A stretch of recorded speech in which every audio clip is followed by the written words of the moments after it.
Hello, doom and gloom is here, but it's not all there is in the world, I promise. In fact, this morning, we have good news too. 3, 2, 1. And liftoff of Artemis 1. You could be living on the moon before too long. NASA tells us this morning we'll be there before the end of the decade. We're going to be sending people down to the surface and they're going to be living on that surface. You wouldn't be blamed for wanting to get away. We will face into the storm. There may be a recession made in Russia, but there is a recovery made in Britain. Metaphors won't make what's coming hurt your pocket any less. When the global storm hits, we are uniquely exposed because of the choices that the Conservatives have made. Now the government's given us its plans for counting the pennies. We have one big question this morning. How much is it really going to hurt? With less cash about, what does that mean for the biggest public service, the NHS? We'll talk to the man in charge at Health, Steve Barclay. And what's the alternative to the government's plan? We'll hear from Labour's John Ashworth. Rise together, back to the moon and beyond. And we will lift our eyes over the horizon. Artemis 1 is successfully up in space. We'll talk to NASA's Howard Hugh about the start of man's journey to live on the moon before the end of the decade. And with me at the desk, Tony Danker, the man who speaks for British business, the boss of the CBI, Gary Smith, the chief of the GMB union, who represents 500,000 workers, and with the game about to kick off in Qatar, footballer Chloe Morgan is here too.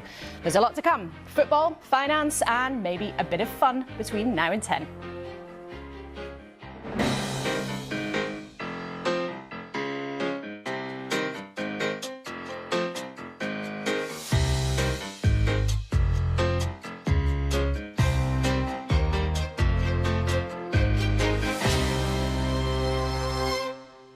Very good morning. There's a lot to get into in the next hour, but we're going to start with news coming out of Egypt this morning. A climate deal has been reached at the COP summit that we talked a lot about on the show a couple of weeks ago. But does it really stack up? Well, our climate editor, Justin Rolat, is there for us this morning. Justin, what's been agreed and does it stack up? It's a complex agreement. It was agreed here just a few hours ago. I'm on the stage here. You can see they're clearing everything away around me. The key thing that was agreed was this fund for loss and damage. The loss and damage climate change is already causing vulnerable nations. Now, that is something that has rankled developing countries since the beginning of these climate talks 30 years ago, back in 1992. They've been saying, listen, guys, you have to address this issue to the developed world. The developed world has consistently said, we're not interested in talking about that. We'll talk about emissions cuts. We'll talk about adaptation. We do not want to sign up for the costs that climate change is going to cause you in the future. So getting it onto the agenda here was itself a big deal. And to be honest, coming down here, we didn't think that there'd be success. I remember stopping John Kerry, the US climate envoy, saying to him, what do you think of this plan for a fund? He said, basically, that is not going to happen.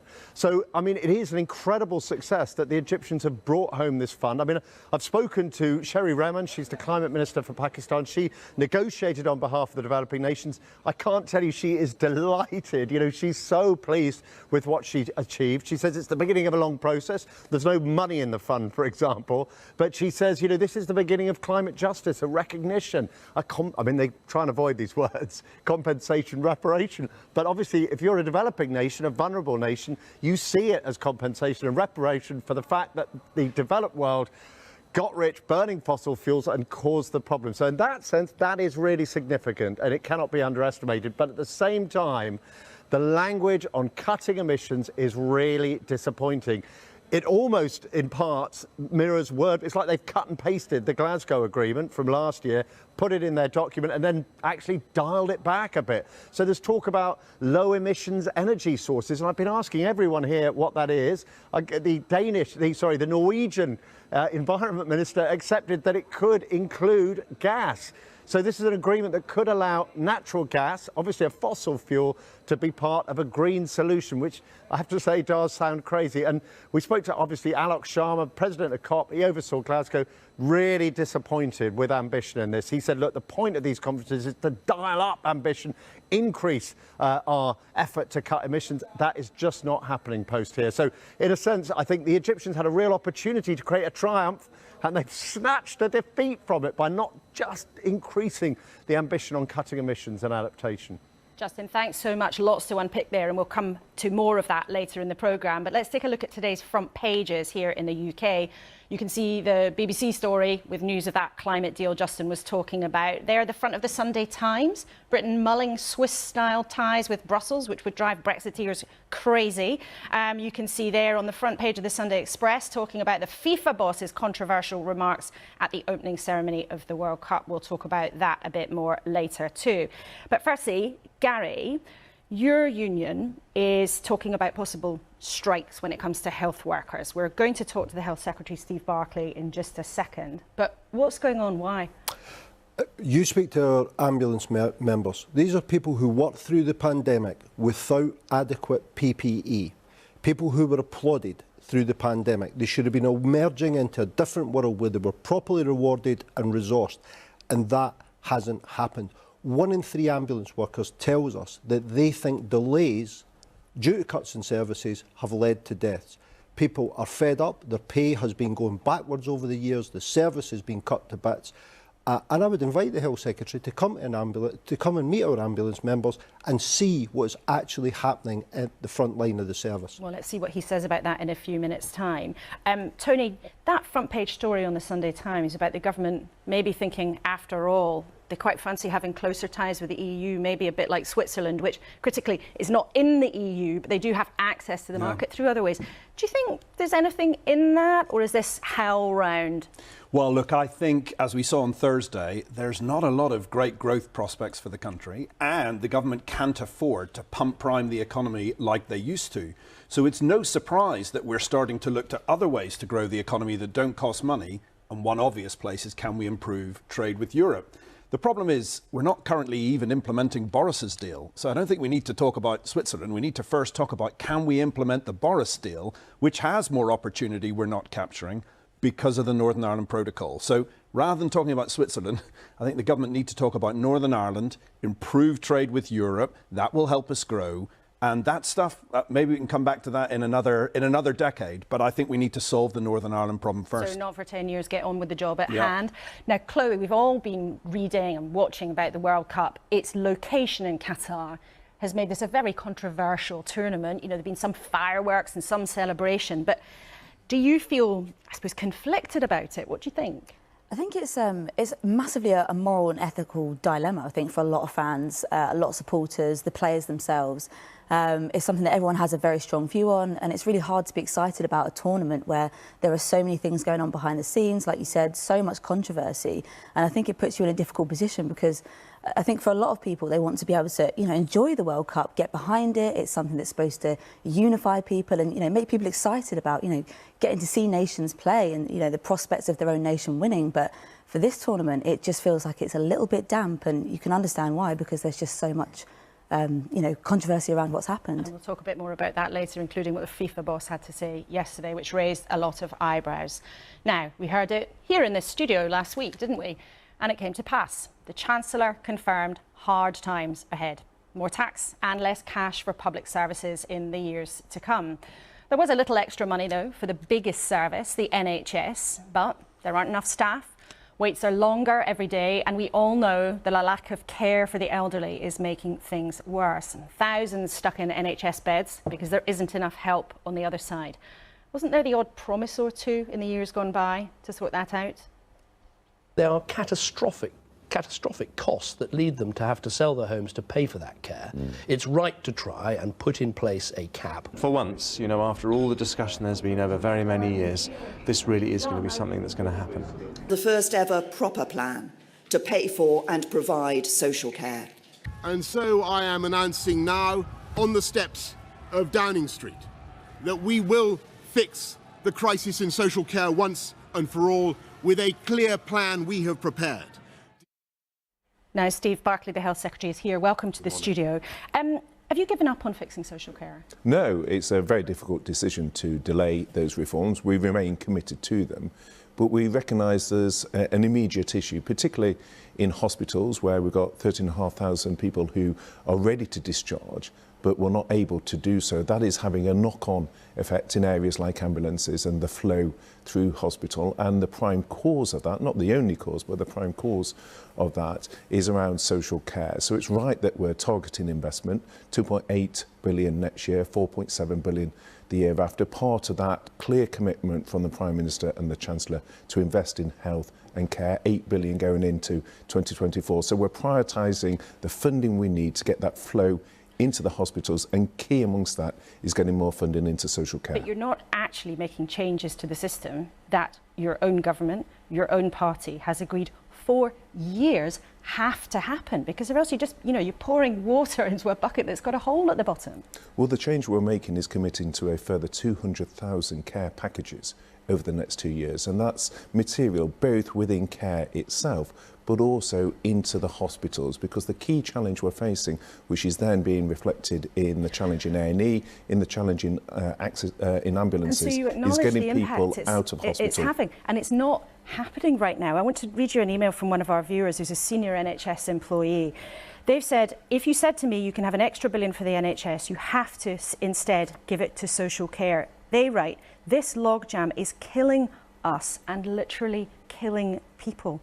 How can you justify delaying the change that's required again? Well, the issue that they're highlighting there, the impact on the health service, is exactly the thing we're targeting. That is why we're putting the money into social care, £8 billion in 2024 into health and social care, to address the fact that what happens in care has a direct impact on what is happening in our ambulances. Your predecessors and your colleagues, people still in charge right now, have acknowledged it's not just about putting extra money in. For years there's been agreement. There has to be change to the system. I ask you again, how can you justify delaying the change again? Well, the local government bodies have themselves asked us to delay, because obviously they were concerned about such a major change at a time when, as a consequence of the pandemic, the market is under such pressure within the care sector. But why should our viewers believe you're ever going to do it? Because there's been delay after delay after delay after delay. Everybody agrees it's important and it never happened. Why should people watching this morning believe that you are ever going to change the system? Because I think your viewers can respect the fact that with the pandemic, with the pressure that we have in our hospitals, let me give you one example of just why there has been such a change of circumstances. Going into the pandemic, we had 1,300 people waiting more than 52 weeks for an operation. That, as of today, is over 400,000. So these challenges are due to the pressure that we face from the pandemic. But they're That's not why all about we've had to take the difficult decision, and it is a difficult decision. The Chancellor himself, when doing my job as Health Secretary, was very committed to these reforms, and that's why it has been a difficult decision to delay. But what we recognise is we need more care packages in social care. It's right to buy those 200,000 additional places over the next 2 years, but also the spending in social care, and by delaying these reforms enables us to fix the real challenges we're seeing in our A&E departments and in our ambulance handovers. And we'll come to that in just a second, but Secretary of State, I want also to pick you up on something there. You said the problems are down to the pandemic. In fact, these problems were building before we got into the pandemic. In February 2020, there were already 4.5 million people on a waiting list for care. The cancer target got worse between 2013 and 2018. These problems were already being stored up. You can't just blame the pandemic, can you? Well, I'm saying predominantly the issue, the challenge, and I was given an example of that. If I take ambulances, the delays on the target that's usually looked at, the CAT2 target, was a third before the pandemic to where it is now. So, of course, there were challenges going into the pandemic. That's why we're targeted through the long-term plan significant additional investment into healthcare. But it is the case that the very real challenges that we all recognise the health service faces, particularly around ambulance delays, our A&E departments, and people who are ready to discharge from hospital, those 13,500 patients, where it's in their interest from a care point of view to get them out of hospital, but it's also interested in getting flow into the system, and that's why it's right to prioritise that within the very significant funding increase. And we'll come to your priorities in a second, but I know you use the word challenge a lot. I want to show our viewers what challenge really means. We can look at this graph. You might want to look at it as well. The number of patients who have to wait over 12 hours before getting onto a ward when they arrive at A&E. Look at that spike. And in a way, Laura, that's not a challenge. That's a disaster, that makes isn't my it? exact point. You can see the extent to which that has risen exponentially since the pandemic. So the point I was making was in terms of where, from the Labour Party here, this being a 12-year issue, you can see there's been a very material impact from the pandemic, and it's in that context that we've taken the difficult decision on social care, whilst we remain committed to those reforms, to delay them for 2 years, which frees up the £6.6 billion investment into our NHS, but also the 2.8 and 4.7 billion that goes into care. Can you look at that as Health Secretary and tell our viewers this morning that this system is working?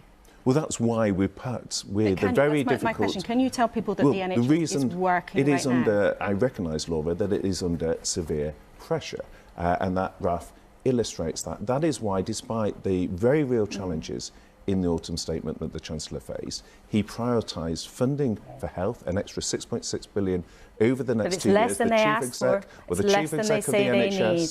Well, the Chief Executive of the NHS was clear this gives the NHS the funding that it needs, but we have also, alongside that, recognised that simply focusing on the NHS without also focusing on care will not actually address the issue of delayed discharge. Which is why some people wonder why you're delaying the reform, but we've talked about that. Do you accept that in the real world, though, the consequences for people here are sometimes truly awful? Now, Georgina Lee, who's the Chief Executive of a trust in Gloucestershire, she said this week on the record that people have died while they're waiting for ambulances. Is she wrong? Well, it's absolutely, there's concerns. The coroner, likewise in Cornwall, has raised concerns with me that I am looking at extremely closely. And are they wrong that people in this country in 2022 are dying unnecessarily because of blockages in the NHS? Well, if there is a delay in an ambulance getting to someone in terms of that unmet need, then obviously that is a material risk, and that is why it is so important that we get the flow in terms of those handover delays. That in turn is often about a fifth of the delay is due to what happens in hospitals itself. But the primary cause of the delay, the biggest factor, has been delays in domiciliary care and residential homes. That's why we've put in place a significant programme of work. We've had a task force looking at the delayed discharge. We've got additional funding going into that. But we've got to get the flow through, otherwise that is what is causing the delays in ambulances. But on that specific question, though, Steve Barclay, you've got serious people, an NHS boss and a coroner from part of the country saying in the last couple of days that people are dying unnecessarily because of blockages in the health service. Well, what we've got to do, what we have to do, with people? Well, what we have to do is ensure we address that handover delay. There's a range of factors within that. We need to look at demand management within our care homes and how we're getting the support there. We need to look at pre-cohorting. We need to look at different conveyance rates, address some of the variation in performance between different areas. Around a third of the problem in terms of handover delays is concentrated in around 12 trusts. So we've got targeted measures, particularly focused at that. But a lot of people, and we've got additional funding going in. But a lot of people believe, though, that actually it's years of underfunding that have led to the service being in the state that it is, irrespective of the pandemic, that this problem has been building for a long time.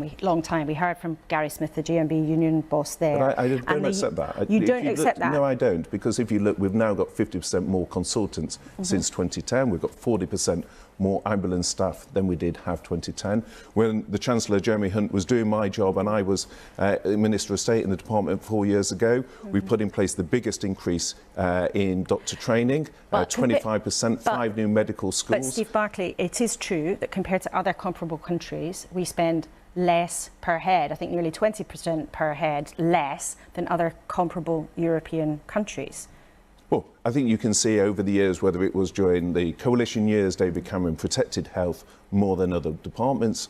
Theresa May invested in the long-term plan. Boris Johnson had the biggest hospital building programme, 40 new hospitals, a very significant capital uplift because the estate also matters. And what we've seen from this Prime Minister and Chancellor is the NHS and care prioritised at a very difficult time for public finances. And that is why we've got £8 billion going into 2024, reflecting that uplift. Maybe, though, actually, what we need to do as a country is have an honest conversation about doing less. Now, you've talked about priorities. Yep. That means choosing, doesn't it? Should the NHS do less? You've written this morning in the Mail about programmes that are far removed from the priorities of patients. So what should it not do? Well, I think firstly we've got 2.8 billion of cost in the department and its arm's length bodies at the sector. That's over 50,000. That's over 50,000 people that are not in directly patient-facing roles. I think there's opportunities in terms of merging those, but also having fewer targets, devolving more decision-making to trusts and integrated care boards. So what targets would you drop then? Well, one of the opportunities, well, it's about devolving more decision-making so that it can be taken on a population basis. We have the Federated Data Platform, which will give IT, allow us to look on a population at a local level. What are the specific needs? So and does that mean that individual trusts might be able to decide to stop doing some things? It's about giving them more discretion. When I talk to trust leaders, one of their frustrations is just the sheer amount of time they spend managing upwards. If I give an example from another area, when I was in the Cabinet Office, I discovered that we had over 50 strategies for science and technology.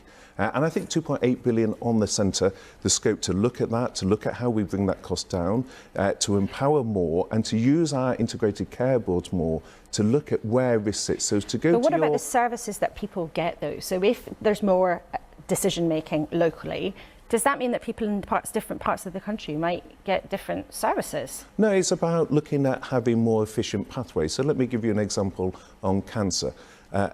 Previously, from a GP, there was a requirement to send to a specialist. We've now just announced direct access to look at a more streamlined pathway so you don't have the same level of bottleneck. We can have more home testing and go straight to diagnostic centres. We've got 91 diagnostic centres open. We've got a programme on surgical hubs. So it's about looking at a local level how we design our healthcare system in a way that more empowers local leaders, better uses the population level data that we will have through the Federated Data Platform, and having less diktat from the centre in a one-size-fits-all, which is one of the things those within the NHS tell me is causing a lot of noise, causing a lot of distraction, and actually getting in the way of them delivering patient care. But that adds up to quite a lot of jargon about basically saying you hope the service can run more efficiently and save some cash that way, but also dropping some targets. I don't think devolving decision-making is jargon. But I want to be really clear about dropping people. targets. So are you talking about dropping targets for care? What I'm saying is you have fewer targets at the centre and enabling people locally to look at the population, be empowered, to have greater devolved decision making. I think £2.8 billion for your viewers, £2.8 billion being spent each year on the department, on those arm's length bodies, is a huge cost. And I think it's right at a time when your viewers are facing cost of living pressures, that I, as the Secretary of State, are looking at how we deliver much better value for money and addressing some of the areas where they see waste. Of course, one of the biggest issues for the NHS and any employer is pay. Biggest employer in England, I think the NHS is. Now, the Royal College of Nursing has done something very unusual. They've never done it before in their history. They have voted to strike, not just over pay, but also over the conditions in the health service, which they have significant worries about. Will you seriously negotiate with them? Well, my door is open and I have been meeting with them. I met the General Secretary of Unison, I met the RCN as another union leaders this week. Well, I saw the RCN Pat Cullen, the again RCN last boss, week. she says, "Mine must not let my members nor the public confuse these meetings for serious discussions on the issues of NHS pay and patient safety." She says they're not proper talks. Well, we have been talking to them, and as you say, it's not simply about pay, and on pay we've accepted in full the independent pay review body's recommendations. That's a minimum of £1,400 increase for a newly qualified nurse. For a newly qualified nurse, that's 5.5%. But what are you going to do as a government if nurses go on strike? Laura, let me just answer the last question. That's on top of last year giving 3% when the rest of the public sector were having pay freezes. So we have listened, we have respected in full the independent pay review body's recommendations where they look at these issues in the round. And of course, it's not just pay. If you look at pension, a fifth of a nurse's salary goes into their pension. But what are you going to do if nurses go on strike? If ambulance workers go on strike, the GMB are balloting to. You're responsible for the health system in this country. What are you going to do if they go on strike? Well, I think it's important we continue talking. That's why my door is open. It's not just, as you say, about pay.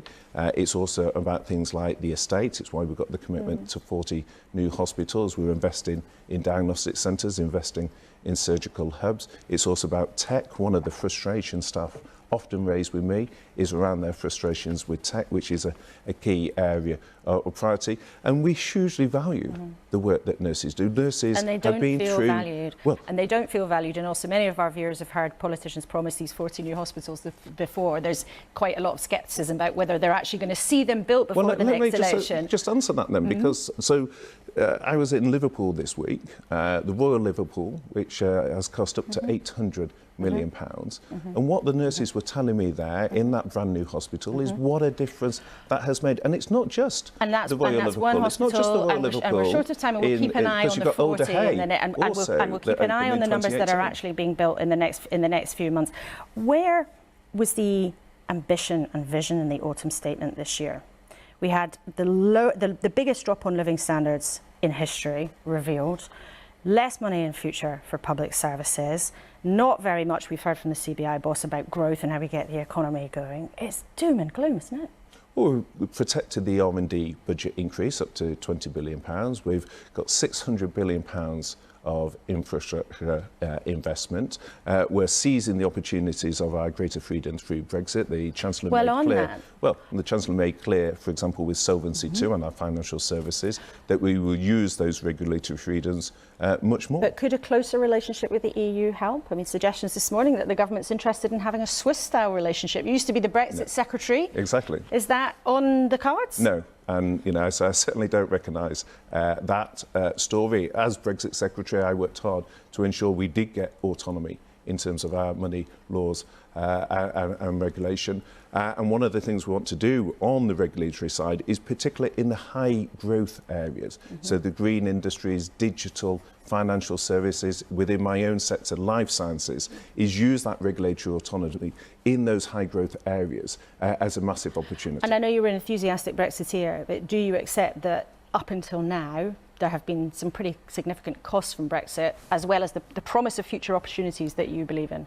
Well, there have been opportunities. I mean, people have talked frequently about the fact that I don't think we would have done the vaccine rollout in the way we did had we still been a member of the EU. But there's huge opportunities, and the autumn statement showed that on Solvency II. We have large funds. But do you accept there were costs? You've mentioned Solvency II already. There's always trade-offs. There's always some areas which are beneficial and some less so. But the point is, in those high-growth sectors, such as digital, life sciences, financial services, there's huge opportunities for the UK. And what we saw from the Chancellor in the autumn statement, particularly on Solvency II, was the potential to use those very large funds, pension funds, to then level up and get those investing in those parts of the country we need them to. It'll be interesting to hear what the CBI boss says, if that makes of what you've just said there. Just lastly, we heard from Justin Rowlatt a few minutes ago about the deal that's been struck at the COP Climate Summit. Do you think things have gone backwards since the UK led the deal at Glasgow? Well, I think the UK did a fantastic job at Glasgow with Alex Sharma's superb leadership and the Prime Minister's complete backing of that. We need to look at the detail. Obviously, that's just coming through now. But the UK, through its overseas aid budget, has always supported action in terms of climate change, and I'm sure we will continue to do so. OK, Steve Barclay, thank you so much for coming in this morning. It's great to have you here in the studio. Now, we know how important and how difficult finding care for your elderly and vulnerable relatives can be, and we're going to keep talking about it on the programme. So please do share your experiences. You can email us at kuenssberg@bbc.co.uk. UK. Or if you're that way inclined, you can use the hashtag BBC Laura K on social media. Now, let's see what our panel thought about what the Secretary of State had to say. Gary Smith, firstly to you. You heard Steve Barclay there defending the government's decision, saying there is more money going in, saying that the pay deals are okay, and he wants to talk to people. What did you think? I have to say I'm incandescent. I mean, this is deluded and frankly pretty dishonest stuff from the Secretary of State. The ambulance service, the health service and care were on their knees going into the pandemic, and things have got worse. And of course he finds it difficult to talk about wages. Care workers are paid pennies above the minimum wage, doing an increasingly professionalised and demanding role. And he doesn't want to talk about pay and poverty pay. And if we don't deal with the crisis around staffing and health and social care, we're not going to deal with these problems. But times are hard. You know, governments around the world, not just in this country, but governments around the world have got a lot of pressure on money. And the NHS, unlike other bits of the public services, has had some extra cash. Well, we could debate this at length. Why didn't they tax non-DOMs? Why didn't they tax the richest people in this country with the broadest shoulders who pay no tax at all? What have they done about bankers' bonuses? But the truth is, the Tory government has made ideological decisions for over a decade about cutting services, and that's what's left our services on our knees. And this is not hyperbole or emotion. Our care homes were turned into morgues during the pandemic because of mismanagement and cuts. People are dying because of cuts in services. And so I find that interview, as I say, utterly dishonest, and frankly I think the Minister is deluded. Chloe, I know in your other life, aside from being a footballer, you're a lawyer, and you deal with a lot of cases of people coming to you from the NHS when things have gone wrong. What did you make of listening to Steve Barclay? I had the same concerns. You know, for me, I see the kind of cases that we have rising. I deal with a number of delay in diagnosis of cancer cases. And you see the impact that cuts, and especially with the pandemic as well, have had on the types of services that are being provided. And, you know, we see delays, we see mismanagement, we see misdiagnoses. And this is not me blaming the NHS, this is me blaming the fact that there have been cuts, that it's underfunded, you know, that staff are put under immense amounts of pressure to deal with their jobs and growing caseloads. So for me, I kind of see the impact of that on a day-to-day basis when I'm dealing with clients, when I'm dealing with their families, when you're dealing with NHS staff as well who are brought into those investigations, and you have to read through some of these reports, and what's happened is often tragic but often avoidable in a lot of circumstances. Tony, what did you pick out from what the Secretary of State was saying? Yeah, look, I think we all know that people are living longer, and health and social care is going to need more and more money every year. And if we don't have an economy that's growing, we're not going to be able to pay for it. And Steve's right, if we don't have reform in the system, we're not going to be able to pay for it. And that's why I'm worried about putting off social care reform. You know, we all know that the NHS and social care interact with each other. Everybody sees that whenever they're trying to get a relative out of hospital into care. And this idea that we'll deal with the NHS now and we'll come back to social care in a couple of years, I don't think it works that way. We need to start reforming these systems now because we can't afford to keep up with the demands on the health system. And what about the growth in the economy then? So, you know, the huge moment last week, we talked about it a lot in the studio, but the autumn statement set out some pretty hard times. All doom and gloom was very much the tone of it. You represent businesses in the country. What did you make of it? I mean, was there stuff missing? Yeah, look, I'm going to give Jeremy Hunt, who I thought did a good job with a bad hand, I'm going to give him a bit of slack. I like to think that this was part one of a part two autumn statement, because part one was all about stability. It was all about fighting inflation and getting the government budget in some decent shape, and that does need to be done. But there was really nothing there that tells us the economy is going to avoid another decade of low productivity and low growth. That's the worry, and Steve's right. Jeremy Hunt did some things which will be very welcome, but he also made businesses and everybody pay more taxes. And so the fear is there just wasn't enough there to turn around and say we can grow again. We can afford the NHS, we can afford social care because we're growing again. So I don't think he did enough. I think he's going to have to come back with more on growth. But it was not so long ago when Liz Truss and Kwasi Kwarteng put their mini budget forward, and you said, this is the new era of growth. You welcomed some elements of it, and that turned into disaster. Yeah, but that's because of the elements we welcomed and the elements we didn't. What Kwasi and Liz tried to do was to shortcut growth. They said, listen, let's cut everybody's taxes. Everyone will have more money. We'll grow again. Well, that ended in disaster. But you supported it at because the time. what they said at the time was, we also need to do things that are unpalatable to Conservative Party politicians, right? We need to change regulation, change planning reform, have more immigration. And we've seen this morning, we may need to have a better relationship with the EU. That is the kind of agenda we're going to have to look at now.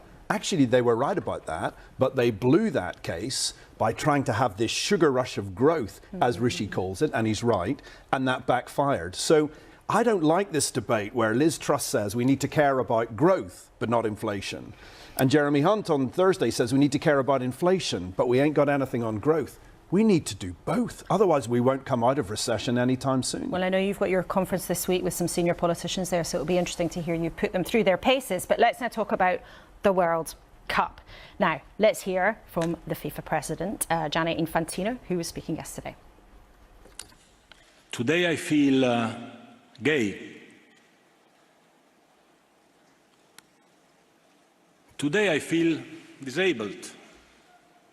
Today I feel a migrant worker because I know what it means to be discriminated. Chloe, listening to that, what went through your mind? I had a lot of concerns about those comments that were being made. I think not only are they very offensive to the people that he's discussing there, but it minimalises the experiences that they've had. And I think for him to open up a very long speech with that kind of comment, I think completely detracts away from the issues in the tournament, which are huge. Infantino has said some really controversial things there. And for me, I think the biggest concern is that he's completely missed the trick in discussing the issues. So yeah, I was just very appalled by those comments. You were appalled? Appalled, yeah. Disgusted. Is it right for the World Cup to be happening in Qatar at all, or could it have been an opportunity actually to raise some of those issues? We know what they are, human rights problems in Qatar, and also their attitude towards LGBT people. I think, for me, I don't think that the tournament should have been held there at all. I think it was the wrong decision. I think it's the wrong location. I think it's thrown up significant issues there, like you said, the abuse of migrant workers, the exploitation of migrant workers, workers coming over, not being paid at all, being abused, not being able to leave their countries, not being granted, permits, being told they might be thrown in prison. And, for me as a member of the LGBTQ+ community as well, I have serious concerns about any fans who are LGBTQ+ fans who are thinking about going over to this tournament, because I think there's a fear there for their safety. I mean, we've already seen Qatar have a massive U-turn in terms of the alcohol sales. What's to say that, the initial messages they were having about, Qatar being a very welcome, it's going to, not be a discriminatory place. Because they have said that everybody is welcome. But Gary, often the World Cup is a genuinely sort of unifying moment, and it's a moment of joy for people around the world. But do you think this year, maybe once the games start, the mood will change or not? I agree with Chloe. I think it was the wrong decision. We support an LGBT+ charity in football, only a ball game. We have actually raised concerns about Qatar's human rights and record on workers' rights for a long time, because we import a huge amount of energy from Qatar as well, and we're increasingly dependent on countries like Qatar. So there needs to be a debate about the World Cup, but also things like energy and about where we're sourcing our energy needs from. OK, with a Northern Irishman, a Scotsman and an English football player, I feel a bit troubled about asking you who you're going to support. So I'll ask you instead, Chloe, what could the England men team learn from your friends in the English women's team? You're here. Oh, that's... obviously we've come off the back of a fantastic summer for women's football. I mean, winning the Euros this tournament this summer was absolutely huge in sort of, galvanising the nation, getting behind a fantastic win there. But I think, the England men's team now going into this tournament, they're facing a lot of issues, obviously, behind the scenes with what's going on with Qatar. It's not just the performance, but they've also got to grapple with these moral and ethical issues. And, I know recently the men's team had just invited the migrant workers over for a training session, which was amazing. But for me, I'd like to see more, these players using their platforms, I think, to be able to speak out on these issues. I know Harry Kane is wearing the armband, which is amazing. And I have also just seen that FIFA have announced some guidance about, the new armbands that they're going to be. Well, we'll see how they handle it in the coming weeks, because the tricky dilemmas all over the place. Now, as we mentioned, the kick-off of the first match is today. And if you want to chew over a bit more of the dilemmas we've been discussing around the World Cup, you can listen to my old friends on Newscast on BBC Sounds. Newscast from the BBC. Adam Fleming and Chris Mason are there, and in their latest episode, they talk about what England and Wales fans can expect from the tournament this time round. Now, I've always promised you that we will have good news, and I really meant it. So are you ready? We rise together, back to the moon and beyond. The Artemis mission run by NASA wants to send men and women back to the moon, and soon. A human being last walked on the moon in 1972. You can see them there. And after weather and some technical gremlins, the Artemis rocket finally launched this week. And it is up there right now. These are the most recent pictures taken from the spaceship. And we can show you, I hope, its exact location. This is where Artemis 1 is in space.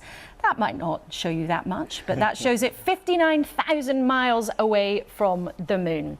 And we've been talking to the NASA scientist, Howard Hugh. Now, he's in charge of the Orion capsule. And if you forgive my technical explanation, that's the bit that sits on top of the rocket, where one day the human crew will eventually strap in. So after years of work, how did it feel for him to watch the craft safely blast off? It was a unbelievable feeling, goosebumps, but certainly, I would say when I saw it lift off, it was a dream. It's the first step we're taking to long-term deep space exploration for not just the United States, but for the world. 3, 2, 1. Boosters in ignition. And liftoff of Artemis 1. And I think that this is, it's a historic day for NASA, but it's also a historic day for all the people that love human spaceflight and deep space exploration. I mean, we are going back to the moon. We're working towards a sustainable program, and this is the vehicle that will carry the people that will land us back on the moon again. And I think this is one of the most important moments, I think, as we think about what the Apollo generation has done and now the Artemis generation. This is the first of 3 Artemis missions with that ultimate goal of getting people back there to a base on the moon. What are the next steps? How do you make it happen? Yeah, so I'd say this is not just 3. We have multiple missions by which we are, planning for. Artemis 1 is uncrewed. Artemis 2 will be our test flight with crew members, and Artemis 3 will be our first landing, and then we will have 4, 5, and 6, and we'll be utilizing what we call the Gateway. It will be an orbiting platform around the moon that we will go to with Orion in the future, and then get into a lander and go down to the surface. So it'll be a good platform for us to maybe a rest stop, if you want to call it that way, and be able to get there and then get ready and then go down the moon and come back and then come home on Orion. So you're going to have a truck stop going around the moon? I do, yeah, if you want to think about it that way. What's it like for you when you see the data and the pictures come back from space? Do you watch like an anxious parent, or are you so into the detail of the engineering that you don't feel like that? Wow, the analogy is great. Anxious parent, yeah. I just sent my daughter to college, so it's kind of like you're seeing your child and all the work that you've done, go off, and certainly anxious is a good word, but also excitement and seeing the success that you knew was going to be there, and being reflected back through pictures and videos and through our data. How will we know if this mission's a success? So we really have 4 primary objectives on this mission. The first one is one of the big things is, and I'll bring the model back, is our heat shield. This is the capsule that will return crew safely back to Earth. And the heat shield is a very important component to survive the re-entry environment, 5,000 degrees Fahrenheit. And so to get to that kind of temperature, you need lunar return velocities. You need high velocity, 25,000 miles per hour. And so the only way to do it is to do an orbit like we're trying to do and give that return velocity, so you can actually test and say, yes, the heat shield is, as we designed, going to be able to provide this safe capability that the crew needs to return to the surface of the Earth. So this is one of our primary objectives. Of course, our next objective is to check out the systems that have to operate in space. And so we'll have plenty of time in this 26-day mission to do that. The other thing is we'd like to capsule back. So, that's very important. You want to survive and return the capsule. Right now, there are no humans on board. You're testing the system. But anything else there? Anything in the crew module for the journey? Yeah, we have a mannequin, Munikin Campos, who is sitting in the commander's seat. So we have one seat, and so they're collecting data for us. We also have a seat, so when we land, we can determine what we call the structural loads that will get imparted on seat as the crew member, when it hits the water, when it lands on the water, the crew member obviously will feel some load on them, some from the landing, and we want to be able to measure that. So we've got a Munikin. It's obvious talking to you how exciting the launch was, and it was a success. But almost up to the last minute, there were still technical difficulties. Tell us about the red team of technicians who you sent in to make sure it actually happened. Yeah, I watched it. I'm not part of their ground team, so I was only like an observer, I would say. The red team went in. We had a leak on one of the valves on the ground system, and they went and tightened it. With all the technology, think about, you still need a wrench, and you need to torque a valve, and they were able to tighten it. But there was a huge amount of fuel on board, a dangerous situation at the last minute, with guys going in with a wrench to tighten things up so it can get up in the air. Was it dangerous for them? They, I can't tell you too much details, but they're certainly fully trained, well trained. We would never put anybody in a situation where it was dangerous. And when do you think there will be people living on the moon? Certainly in this decade, we're going to have people living. Now, the durations, depending on how long we will be on the surface, they'll be living, they'll have habitats, and they'll have rovers on the ground. That's what we're also working on at NASA. So not only are we able to work in delivering people to the moon, getting people down in the surface of the moon, they still have to have an infrastructure. They have to have a habitat to live in. They have the fancy rover they're going to drive around. But ultimately what it is it's more than living. It's really about science. We're going to the South Pole because, water, the theory is there's ice and there's able to extract water. That's huge. Being able to convert that into a potential fuel for our propulsion systems is going to be a very interesting scientific, but also just the geological aspects of it. We did collect lunar rocks and things like that, but if there are organisms that are embedded in that ice and things like that, could we be able to discover something new? So within this decade, you think there'll be people there? That's what we're going to be doing. We're going to be sending people down to the surface, and they're going to be living on that surface and doing science. And in the very long term, what are you hoping to achieve by putting people back on the moon? Where could that lead us? Moving forward is really to Mars. That is a bigger stepping stone, a 2-year kind of journey, potentially, depending on the orbit you take. And so it's really going to be a very important for us to learn a little bit beyond our Earth's orbit, and then do a big step when we go to Mars. There's some discussion that by putting people out in space, you could create environments where people are safely away from some of the worst ravages of climate change. Do you think space could ultimately provide safe habitat for human beings? What we're trying to do is, like I said, really provide the foundation. It's the first steps you need to take. You need to build the transportation system. You need to be able to understand what it takes to operate and live in that kind of environment. And these are the stepping stones that hopefully will allow this future capability that you're describing, and give those opportunities an option for our kids and our grandkids and their kids. One last thing, how on earth are you going to choose the crew? It's a hot ticket, surely. I'm sure everybody's raising their hand in the astronaut office, and I'm glad I don't have to be selecting or be part of that selection. It will be a tough call, certainly. Howard, thank you so much. All right, thank you. Appreciate it. Howard Hugh from NASA there, and don't worry, not that we're obsessed with it or anything, we will be keeping an eye on the Artemis mission in the next few weeks. Now back to Earth with a bump. The Chancellor's statement on Thursday set the stage for tough times, tax rises and spending cuts. Last week on the show, we heard his opposite number, Rachel Reeves, say that Labour would be just as responsible with your cash, but wouldn't hike taxes on ordinary workers. How would they do that? Well, Jonathan Ashworth is Labour's Work and Pensions Shadow Minister, and he's here with us today, and was also saying the National Space Centre is in Leicester, and of course you're the MP for Leicester South, so it's a nice plug for the National Space Centre there too. But talking about the health service, would Labour have given the NHS the full £7 billion it asked for? Well, let's just look at the health service. Remember, as we went into the pandemic, waiting lists were at 4 million, they're now at 7 million.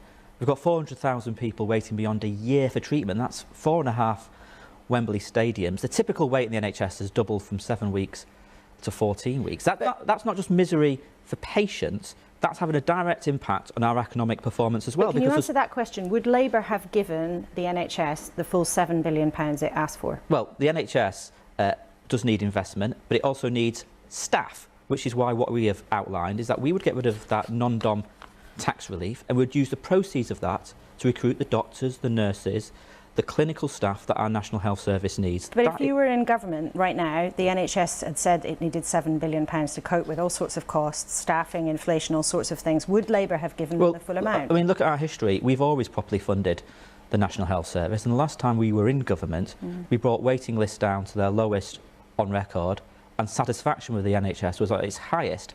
Now, what we would do if we were in government, we would take measures to grow our economy, and if you grow your economy, you have more money to invest in public services. That, yes, you would have given the NHS the full £7 billion. We're not in government today, and when we are in government, we'll make a full assessment of the needs of the NHS and fund it properly. But you've got to grow your economy, and one of the ways in which you grow your economy, particularly after 10 years or 12 years of this very poor economic performance under the Conservatives, is that we've got to invest in jobs and skills. So we'll create new jobs by green industrial investment in renewables and in hydrogen, but it will also help more people move into work. Because when we've got sickness rates at 2.5 million people forced out of work because of sickness, increasing numbers of over 50s leaving the labour market as well, I want to reform the system. I want to reform the way our job centres work to give people the support, the help, the retraining if necessary to move into work. And that will mean linking up job centres with the NHS, actually, to help those who are out of work because of sickness. But on a point of principle, if Labour wins the next election, would you spend more on the NHS than the Conservatives have been doing?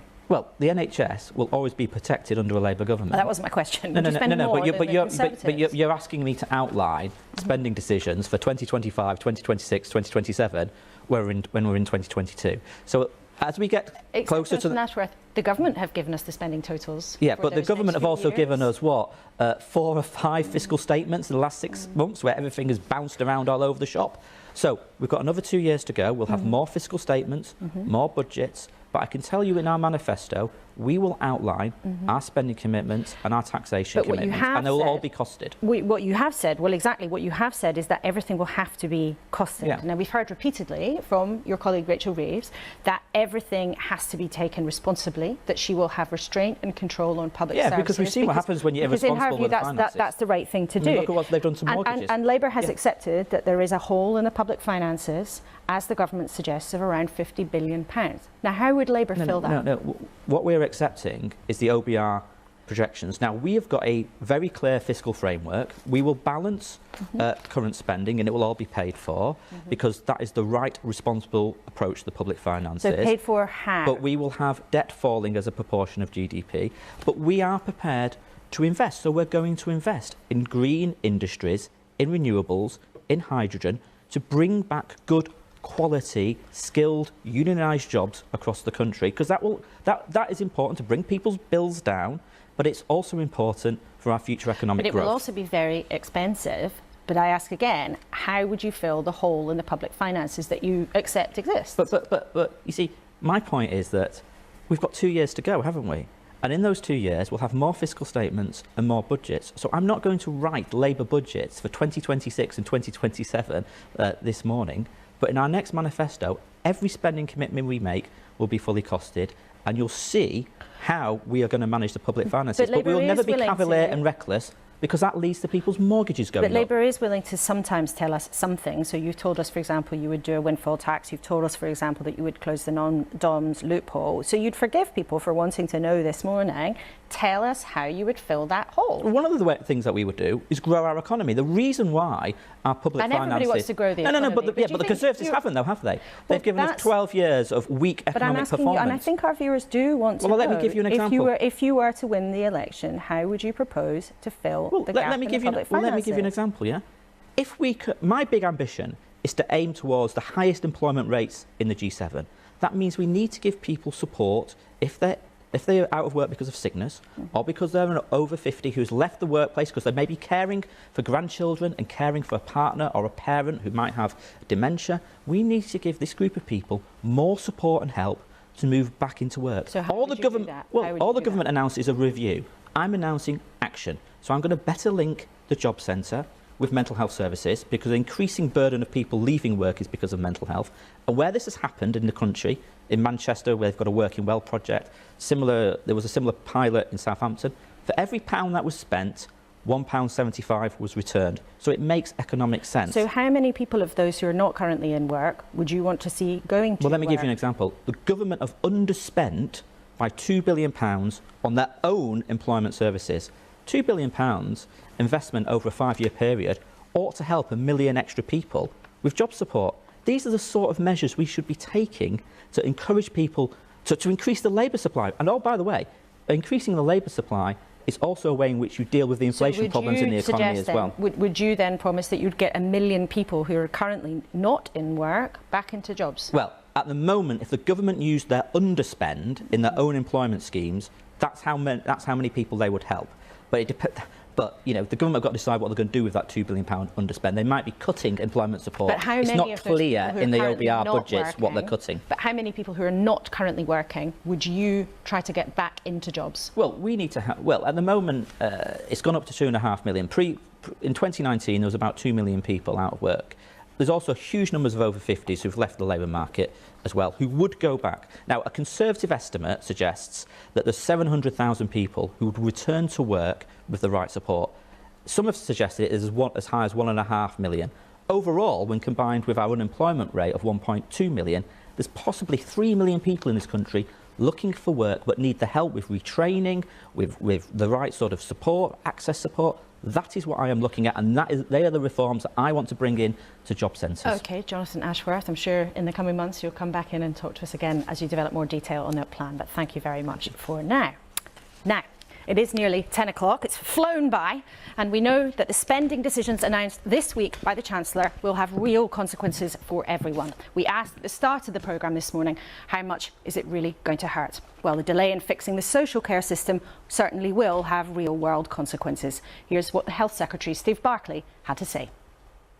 These challenges are due to the pressure that we face from the pandemic. But they're That's not all why about we've had to take the difficult decision, and it is a difficult decision. The Chancellor himself, when doing my job as Health Secretary, was very committed to these reforms, and that's why it has been a difficult decision to delay. Just time for a final word with our panel. Tony Danker from the CBI, Gary Smith, the union boss from the GMB, and footballer and lawyer Chloe Morgan. Let's talk about the rocket at the end. We've had a lot of doom and gloom in politics. You were all smiling while you were watching it. You can't make a face now, Tony. What did it make you think? I love that guy. I want him to be in my gang. I have a proposal, actually, based on this morning's show. I want to put Howard Hugh together with Jeremy Hunt to design a plan for growth for Britain that takes us to the moon and back. There we go. Slogans all over. Gary? I'd send Steve Barclay. I'll vote him on the rocket. While he's in orbit, we can sort out his mess in health and social care and get the wages sorted for our low-paid members as well. Chloe, what did you think of Howard Hugh and the NASA project? I mean, how do I follow that? I thought it was amazing. Yeah, I mean, for me, obviously, you know, we sort of learnt about the, you know, the previous moon landing before, but to know that could happen again in my lifetime, that would be unreal to see. And I am going to ask you all who you're supporting at the World Cup. I know we've got a Northern Irishman, a Scotsman, and an Englishwoman here, but I'm assuming you're supporting England? You'd be correct, yep. Gary? Oh, when I'm in a pub in Glasgow, I'll be supporting England just to upset the others. And Tony? I support everyone with everything. There you go.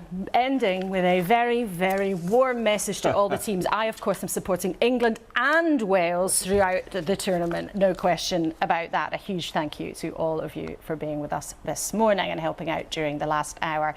We had Chloe's take on what to enjoy or not about the footballing spectacle in the next couple of weeks in Qatar. A dilemma there for many people, just as there are dilemmas at home. And we've heard what's normally quite a rare thing. A union boss and a business boss agree on something, that the government is missing ingredients from its recipe for success. And the Health Secretary has admitted that a solution for one of the biggest problems that faces so many of us, care for the most vulnerable and elderly, that solution still has to wait.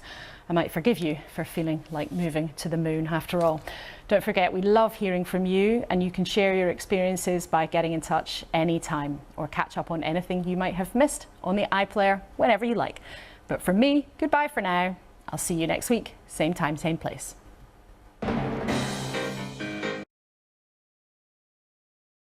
Or you can just watch it on my channel, which is free. You don't need to pay for it, then, do you? Just saying. Anywho, there you go. There's your politics for Sunday. Be back tomorrow, probably. Normally about 12:15, something like that.